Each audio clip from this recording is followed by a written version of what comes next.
Welcome back to the channel. Today we're going to address a question I see posed extremely often, echoed again and again on the Mabinogi Reddit. Is it worth coming back or starting the game as a new player? I'll be breaking the game into a few categories: player training, content density, community, and economy. I'll explain each category in further depth as they become relevant, so please strap in. Also, Nexon and I have partnered to give away 5 Phoenix pets. Details are near the end of the video or in the description below. One of the most important parts of any MMO is how good it is at teaching you how to play, and Mabinogi is infamously complicated, so a great tutorial is absolutely crucial. Does the tutorial do a proper job in getting players ready for the game's later content? Well, freshly redone, the Brave Boost questline operates as both tutorial and power leveling for players who want to leap into more difficult content as quickly as possible. The Brave Boost has been in the game for quite a while now, but it recently received a fresh coat of paint in the form of more levels and some quality of life tweaks.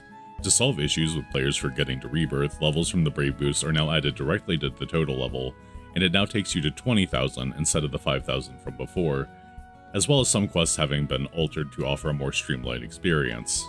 Player training is how a game teaches players how to play it, from how the combat system works to how to progress in the story. Ingraining the basics of play is a foundation for content that requires specific skills and game knowledge. So, how does the Brave Boost questline do in terms of preparing the player for future content? While the tutorial does miss some niche game knowledge, it does a sterling job of boosting players into the mid-game by acquainting players with several basic mechanics, ranking key skills, and providing solid starter equipment. Blaineed's weapons and gear are excellent steps forward from unenchanted weapons, and while the light armor she provides isn't going to be excellent for all playstyles, it is very versatile.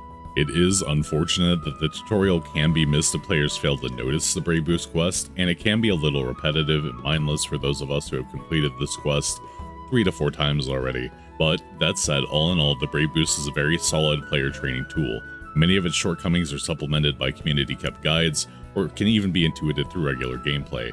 My final rating for Mabinogi's player training is 7 out of 10. Content density is how often new updates add additional content. No one wants to play a dead game, and if there is no fresh content, it is extremely easy to burn through an MMO, even an old and expansive one like Mabinogi. So how does Mabinogi fare in terms of updates? The last couple of years have been a masterclass on solid updates, big and small, raid improvements, several rounds of quality of life updates, the great era of commerce, talent updates, slews of events, and a new talent in Arcana coming in December. Mabinogi is extremely lively from a content and updates perspective. If you left in the past because you felt there wasn't enough to do, it may be a good time to return to Aaron. I give Mabinogi a 9 out of 10 in content density.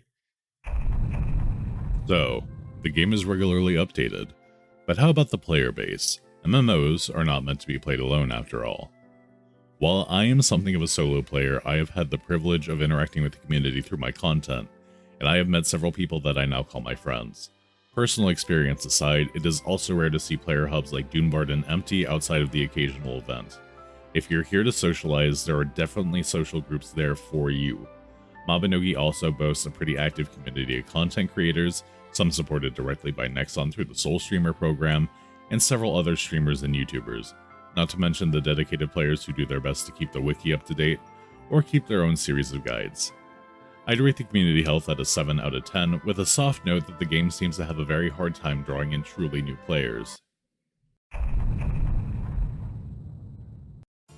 Last but not least, the game's economy. How healthy is in-game trade? Is the game pay to win? Is the free-to-play experience worthwhile? All these questions are extremely important, and I'll try to answer them the best that I can. Mabinogi has something of an inflation problem. Many items are very expensive, and players who don't know how to make money effectively can feel locked out of things like fashion or high-end gear. There are, of course, ways to make money in-game. Raiding is generally very profitable and can be easily done with Blanded's weapons. You won't be dishing out the most contribution, but you can use the raid mementos earned this way to trade for useful materials that can be used to improve your kit or sold for a nice sum. Running higher level content like Tech Duin is also potentially very profitable with a bit of RNG luck. Using these methods, you can steadily improve your kit, which in turn will help you make money more efficiently but this is all pretty time consuming. Mabinogi has a reputation with some players of being pay to win, and honestly, I understand. How you fall on this issue will be a matter of how you define pay to win.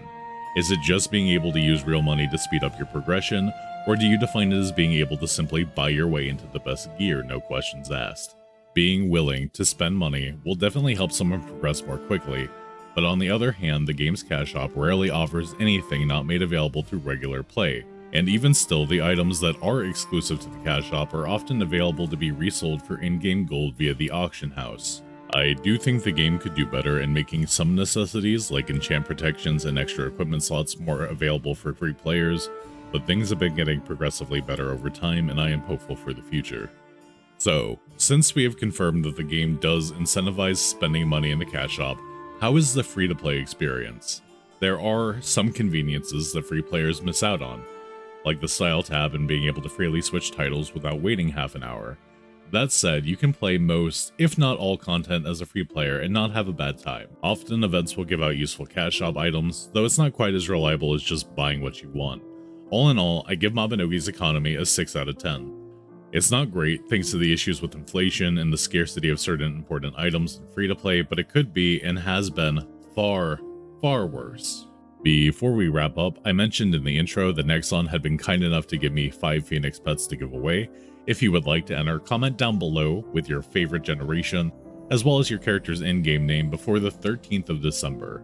I will draw 5 names at random and announce them either via live stream or community post.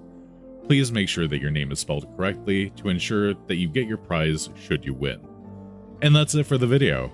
It's not necessary to enter, but I would appreciate it so much if you subscribed to the channel or left a like on the video. Thank you so much for watching. I hope it was helpful in helping you decide if you should try the game or even return after a break. And hey, if you're celebrating, I hope you have an awesome Thanksgiving weekend, and I'll catch you in the next one. Special thanks to my patrons, Emmy Jen and Sunflares, for all their support.